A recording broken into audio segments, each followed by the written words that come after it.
విజయసాయి రెడ్డి పెద్దగా పరిచయం అవసరం లేని పేరు, రాజకీయాల్లో అవగాహన ఉన్న ప్రతి ఒక్కరికి అర్థమవుతుంది. జగన్మోహన్ రెడ్డి కేసుల గురించి తెలిసిన ప్రతి ఒక్కరికి కూడా విజయసాయి రెడ్డి కేసుల గురించి కూడా తెలుసు. ఈరోజు జగన్మోహన్ రెడ్డి ఎంత అవినీతి అక్రమ సంపాదన చేశాడు అని ఆరోపణలు వచ్చాయి అంటే దాని వెనక కర్త కర్మ క్రియ మొత్తం కూడా విజయసాయి రెడ్డి అనేది బహిరంగంగా అందరికీ తెలిసిన సత్యమే. ఆయనతో పాటు 16 నెలలు జైల్లో కూడా ఉండి రావడం జరిగింది. సో ఇదంతా గతం. ఇప్పుడు విజయసాయి రెడ్డి ప్రత్యక్ష రాజకీయాల్లో తన అదృష్టాన్ని పరీక్షించుకోబోతున్నాడు. ఇప్పటి వరకు కేవలం రాజ్యసభ సభ్యుడిగా మాత్రమే ఉండి ఎప్పుడూ ప్రజల్లోకి రాని విజయసాయిరెడ్డి మొట్టమొదటిసారిగా నెల్లూరు ప్రజలకు నేనున్నాను, ఈసారి మీ వాడిగా నేను వస్తున్నాను, నన్ను ఆదరించాలని చెప్పి తనకు తాను చెప్పుకునే పరిస్థితి. అయితే వాస్తవానికి ఆ పార్టీ నేతలు ఏమంటారంటే ఆ జిల్లాలో విజయసాయిరెడ్డి ఒక వలస నేత అంటారు. కానీ విజయసాయిరెడ్డి ఏంటంటే పరిస్థితులు చూడండి ఎంత దారుణంగా ఉన్నాయంటే విజయసాయిరెడ్డి నెల్లూరు వెళ్ళి నేను ఈ జిల్లా వాడినే, మాది ఈ సొంత నియోజకవర్గం, మాది ఈ తాళపూడిలోనే మా సొంత ఊరు, నేను ఇక్కడే పుట్టి పెరిగానని చెప్పి ఆయన చెప్పుకోవాల్సిన పరిస్థితి వచ్చింది. అంటే ఇప్పటి వరకు విజయసాయిరెడ్డిది నెల్లూరు అని అక్కడ నెల్లూరు ప్రజలకు కూడా తెలియదు. 2 దఫాలుగా రాజ్యసభ సభ్యుడిగా ఉన్నారు. జగన్మోహన్ రెడ్డి తర్వాత నెంబర్ 2 స్థానంలో ఉన్నాడు. ఈ 5 ఏళ్లలో కనీసం తన సొంతూరు తాళపూడికి కూడా కనీసం ఒక వాటర్ ట్యాప్ వేయించిన పాపాన కూడా పోలేదు. అసలు తాళపూడి విజయసాయిరెడ్డిదని అక్కడ స్థానిక ప్రజలకే తెలియని పరిస్థితి. కానీ ఈరోజు ప్రత్యక్ష రాజకీయాల్లోకి వచ్చినప్పుడు అందరికీ నేను మీ వాడినే, మాది ఇక్కడే పరిస్థితి, నేను ఇక్కడే పుట్టి పెరిగానని చెప్పుకోవాల్సిన దౌర్భాగ్య పరిస్థితి విజయసాయిరెడ్డికి వచ్చింది. ఏ రోజు కూడా సొంత ఊరిని పట్టించుకొని విజయసాయిరెడ్డి ఈరోజు నెల్లూరుకి ఎంపీ అయి ఉద్ధరిస్తాడా అని అక్కడ స్థానిక ప్రజలు చెవులు కొరుక్కునే పరిస్థితి. ఇప్పుడు ఇదే విజయసాయిరెడ్డికి అతిపెద్ద ప్రతిబంధకంగా మారింది. వాస్తవానికి నెల్లూరు పరిస్థితి ఏంటంటే నెల్లూరు పార్లమెంటు పరిధిలో పోటీ చేయడానికి ఎమ్మెల్యే అభ్యర్థులు కూడా దొరకకపోతే కొత్త ముఖాలను తీసుకొచ్చి అక్కడ పెట్టారు. కోటంరెడ్డి శ్రీధర్ రెడ్డి కానివ్వండి, ఆనం రామనారాయణ రెడ్డి కానివ్వండి, మేకపాటి చంద్రశేఖర్ కానివ్వండి, ఇలాంటి బడా నేతలందరూ పెద్ద రెడ్లుగా చెప్పుకునే వాళ్ళందరూ కూడా ఆల్రెడీ సైకిల్ ఎక్కేశారు. దాంతో దాదాపుగా నెల్లూరు జిల్లాలో వైసీపీ రాజకీయంగా తుడిచిపెట్టుకుపోయే పరిస్థితి. అలాంటి సమయంలోనే నెల్లూరు ఎంపీగా విజయసాయిరెడ్డిని ప్రకటించడంతో ఆయన పార్టీ ఇన్ఛార్జ్ బాధ్యతలు ఆ జిల్లాలో తీసుకున్నప్పటి నుంచి కూడా వర్గ విభేదాలు పెరిగాయి తప్ప తగ్గల. వాస్తవానికి విజయసాయిరెడ్డికి సయోధ్య కుదర్చడం అనేది తెలియదు. దేన్నైనా తెగదెంపులు చేసే విధానమే తప్ప వారి మధ్య సయోధ్య కుదిర్చి కలుపుకుని ముందుకెళ్లే మనస్తత్వం విజయసాయిరెడ్డికి లేదు, ఆయనకు అలవాటు కూడా లేదు. కాబట్టి ఆయన వచ్చిన తర్వాతే జిల్లాలో గ్రూప్ రాజకీయాలు పెరిగిపోయాయి. ఎమ్మెల్యే అభ్యర్థుల మధ్య కూడా సయోధ్య లేకుండా పోయింది. కనీసం తన పార్లమెంటు పరిధిలో ఉన్నటువంటి ఎమ్మెల్యే అభ్యర్థులను కూడా కలుపుకుని వెళ్ళటం లేదని చెప్పి సొంత పార్టీ ఎమ్మెల్యేలే ఆ పార్లమెంటు పరిధిలో పోటీ చేసే ఎమ్మెల్యేలే ఇప్పుడు చెవులు కొరుక్కునే పరిస్థితి. అధిష్టానానికి కూడా అదే మొరబెట్టుకున్నారంట. విజయసాయిరెడ్డి మమ్మల్ని కలుపుకుని వెళ్ళటం లేదు, ఏకపక్ష ధోరణిలో వెళ్ళిపోతున్నాడు. వాస్తవానికి విజయసాయిరెడ్డి అనే పేరు అందరికీ తెలిసినా ఈ ప్రాంతం వాడే అంటే అక్కడ ప్రజలు కూడా నమ్మే పరిస్థితి లేదు. ఇలాంటి పరిస్థితుల్లో ఏం చేయాలి? స్థానికులతో కలిసి మనం ముందుకెళ్ళాలి. కానీ విజయసాయిరెడ్డి ఆ పని చేయటం లేదు. ఇక గత 2 దఫాలుగా పార్లమెంటు సభ్యుడిగా ఉన్నప్పటికీ కూడా కనీసం సొంతూరికి ఒక బస్టాండ్ కట్టించే ప్రయత్నం కూడా విజయసాయిరెడ్డి ఇప్పుడు చేయలేదు. ఇప్పుడు ఇవన్నీ కూడా విజయసాయిరెడ్డికి ప్రతిబంధకంగా మారాయి. ప్రజలు ఆదరించకపోవడంతో విజయసాయిరెడ్డి కూడా తలబట్టుకునే పరిస్థితి. 2 దఫాలుగా రాజ్యసభ సభ్యుడిగా ఉన్నాడు కాబట్టి తనకు ఎప్పుడు ప్రజలతో ప్రత్యక్ష సంబంధాలు లేవు. వాస్తవానికి ఏ రోజైనా మీరు ఆలోచించండి, విజయసాయిరెడ్డి ఎప్పుడైనా ప్రజలతో కలిసి ఉండటం మీరు చూశారా? ఏదైనా ఒక ర్యాలీ కార్యక్రమంలో కానీ ఏదైనా వేరే కార్యక్రమంలో కానీ ఆ నెల్లూరు జిల్లాలో ఎప్పుడైనా విజయసాయిరెడ్డి కలవటం మీరు చూశారా? సో ఎప్పుడూ కూడా కలవడు. ఆయన ఒక రాజ్యసభ సభ్యుడు కాబట్టి సాధారణంగా ప్రజల్లోకి వచ్చే ప్రయత్నం కూడా చేయాలి. ఎంతవరకు జగన్మోహన్ రెడ్డి వెనక తిరగడం తప్ప, రాష్ట్ర రాజకీయాలను చూసుకోవడం తప్ప స్థానికంగా ఎప్పుడూ కూడా విజయసాయిరెడ్డి కనీసం నేనున్నానని కూడా ఎప్పుడూ చెప్పుకోలే.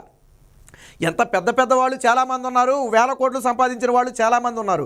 బట్ ఎవరు కూడా వీరందరూ సొంత ఊరిని మర్చిపోలే. కానీ విజయసాయిరెడ్డి కనీసం సొంత ఇంటిని కూడా తన సొంత నియోజకవర్గంలో సొంత జిల్లాలో తుడిచిపెట్టుకుని ఈరోజు బయటకు వెళ్ళిపోవడంతోనే విజయసాయిరెడ్డి ఆనవాళ్ళు అక్కడ లేకుండా పోయాయి. ఇప్పుడు కొత్తగా విజయసాయిరెడ్డి నేను మీ వాడినే అని చెప్పినా నమ్మే పరిస్థితి లేదు. దీంతో జగన్మోహన్ రెడ్డి కానివ్వండి, విజయసాయిరెడ్డి కానివ్వండి ఇప్పుడు హ్యాండ్స్ అప్ చెప్పడం తప్ప చేసే పరిస్థితి ఏమి లేదు. ప్రజల ముందు ఒక ఆప్షన్ పెట్టారు, నేను మీ వాడినే, నన్ను గెలిపిస్తే అభివృద్ధి చేస్తానంటాడు. ప్రజలు ఏమంటారు, నువ్వు నెల్లూరు వాడివని ఇప్పటివరకు మాకు తెలియదు, నెల్లూరు జిల్లా వాడివి అయి ఉండి తాళపూడి నీ స్వగ్రామం అన్నవాడివి, ఈ జిల్లాకు ఏం చేసావో ఒకసారి చెప్పు అని ప్రశ్నిస్తే విజయసాయిరెడ్డి ముఖం ఎటు పెట్టుకోవాలో తెలియని పరిస్థితి.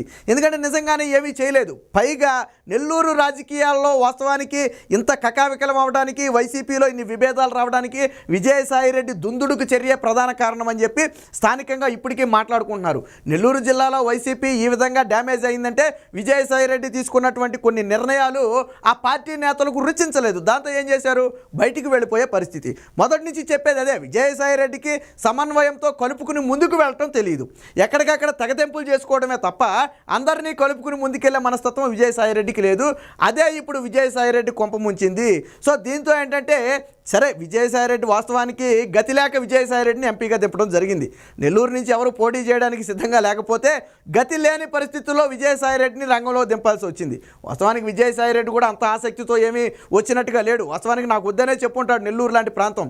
కానీ తప్పని పరిస్థితుల్లో జగన్మోహన్ రెడ్డి ఆదేశాల మేరకు తప్పని పరిస్థితుల్లో నెల్లూరు నుంచి పోటీ చేయాల్సి వచ్చింది.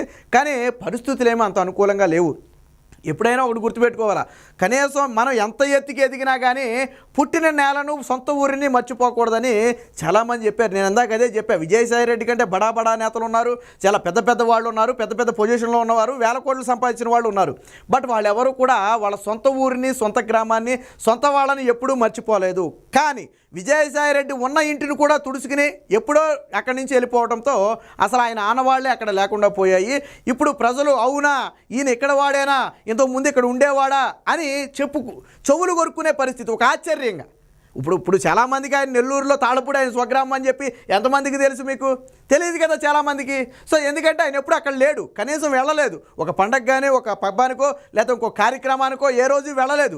తన గుర్తుగా నియోజకవర్గంలో ఏదైనా పనులు అప్పుడప్పుడు చేసి పెడుతుంటే, ఎందుకంటే నెంబర్ 2 స్థానంలో ఉన్నాడు జగన్మోహన్ రెడ్డి. ముఖ్యమంత్రి అయిన తర్వాత నెంబర్ 2 స్థానంలో ఉంది ఎవరు, విజయసాయిరెడ్డి. సరే కొంతకాలం అయితే ఉన్నాడు కదా, తర్వాత పరిస్థితులు మారినాయి అనుకుంటే అది వేరే విషయం. బట్ అప్పుడు కూడా ఎప్పుడు ఏ నియోజకవర్గాన్ని చేయాల. 2 సార్లు రాజ్యసభ సభ్యుడిగా ఉన్నాడు. తనకు వచ్చినటువంటి ఎంపీ ఫండ్స్ ద్వారా అయినా సొంత గ్రామానికి ఏదో ఒకటి చేయొచ్చు. కానీ ఏ రోజు తాను ఆ సొంత గ్రామానికి ఏమీ చేసిన పాపన పోలా. దీంతో విజయసాయిరెడ్డి అనే వ్యక్తి రాజకీయాల్లో ఉన్నాడు అంతే తప్ప ఆ వ్యక్తి ఇక్కడ వాడేనని చెప్పి నెల్లూరు ప్రజలు ఏ రోజు అనుకోని పరిస్థితి. ఇప్పుడు ఇదే విజయసాయిరెడ్డికి అతిపెద్ద ఎదురు దెబ్బగా మారింది. దానికి తగ్గట్టుగానే తన ఎంపీ పార్లమెంట్ సెగ్మెంట్ పరిధిలో ఉన్నటువంటి ఎమ్మెల్యేలు కూడా విజయసాయిరెడ్డి మీద అత్యంత తీవ్ర అసంతృప్తితో ఉన్నాడు. ఆయన తీరు వల్ల మేము నష్టపోతామేమో, అసలే దినదినగండం నూరేళ్ల ఆయుష్లాగా ఉంది పార్టీ పరిస్థితి. ఒకప్పుడు కంచుకోటగా ఉన్నటువంటి నెల్లూరు ఈరోజు కకావికలం అయిపోయింది వైసీపీకి. అంటే కేవలం విజయసాయిరెడ్డి దుందుడుకు చర్యలు, విజయసాయిరెడ్డి ప్రవర్తనే దానికి ప్రధాన కారణం అని చెప్పి ఇప్పటికే నెల్లూరులో చాలామంది చెప్పుకునే పరిస్థితి. కాబట్టి ఏది ఏమైనప్పటికీ ఎన్నికలకు ముందే ఆ విజయసాయిరెడ్డి హ్యాండ్సప్ చెప్పేసిన పరిస్థితి కనపడుతుంది. దాదాపుగా గెలుపు కష్టం కాదు, దాదాపుగా గెలవడు అనే పరిస్థితికి వచ్చేసాడు. ఇప్పటి వరకు ఏంటంటే గెలుపు అంత ఈజీ కాదు అనుకునేవాళ్ళు. బట్ ఇక ఇప్పుడు విజయసాయిరెడ్డి గెలవడు అనే పరిస్థితికి నియోజకవర్గం వచ్చేసింది. ఇంకా 2 నెలల సమయం ఉన్న సమయంలో ఇప్పుడు ఎంత నేను మీ వాడిని అని చెప్పుకున్నా ప్రజలందరూ అడిగేది ఒకటే, ఏ రోజైనా నీ మొహం ఇక్కడ చూపించావా మాకు అని ప్రజలు నిలదీసే పరిస్థితి. ఏ రోజు సొంత ఊరికే ఏమీ చేయని వాడు ఈ ఎంపీగా గెలిస్తే ఈ మొత్తం ఈ పార్లమెంట్కి ఏం చేస్తాడని చెప్పి వాళ్లే చెవులు కొరుక్కునే పరిస్థితి. దాంతో విజయసాయిరెడ్డి తీవ్ర ఇబ్బందులు అయితే పడినట్టుగా తెలుస్తుంది. జగన్మోహన్ రెడ్డి కూడా దీన్ని సమన్వయంతో ముందుకు తీసుకెళ్లే ప్రయత్నం చేసినప్పటికీ కూడా స్థానిక పరిస్థితులు అనుకూలించకపోవడంతో ఇప్పుడు జగన్మోహన్ రెడ్డి కూడా చేసేది లేక చేతులెత్తేసిన పరిస్థితి. మొత్తంగా నెల్లూరు నుంచి ఎంపీగా గెలవాలి అనుకున్న విజయసాయిరెడ్డి ఆశలు దాదాపు అడియాసలు కాబోతున్నాయి. పోటీ అయితే చేస్తాడు తప్ప గెలుపు అనేది సాధ్యం కాదని చెప్పి స్థానిక ప్రజలు మాట్లాడుకుంటున్నారు.